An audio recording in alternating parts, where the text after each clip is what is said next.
دونوں بچے دھوپ میں کھیل رہے تھے، آپ نے دیکھا تو آپ نے حضرت علی کو ذرا تیز لہجے میں فرمایا، علی دھوپ چڑھ گئی ہے، میرے بچوں کو گرمی لگ رہی ہے۔ انہیں خبر تھی کربلا میں کیا گرمی پڑنے والی، اور میرا نواسا کیسے پیاسا شہید ہونے والا ہے، اور حسن کیسے زہر میں تڑپ تڑپ کے جان۔ علی ان کو جلدی سے دھیان لے جائے، ان کو گرمی لگی۔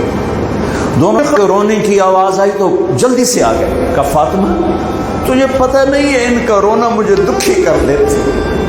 اور میرے نبی نے فرمایا، جس نے حسن و حسین سے پیار کیا اس نے مجھ سے پیار کیا، جس نے مجھ سے پیار کیا اس نے اللہ سے پیار کیا، جس نے حسن حسین سے بغض رکھا اس نے مجھ سے بغض رکھا، اس نے اللہ سے بغض رکھا۔ یہ وہ شہزادے تھے جن کے کھیلنے میں جبریل بھی شریک ہوتا تھا۔ ہائے ہائے ہائے ہائے ہائے، کیا داستان حرم ہے! اتنی عالی نسل، اتنی پاکیزہ نسل، اور پوری ذبح ہو جائے کربلا کی مٹی میں۔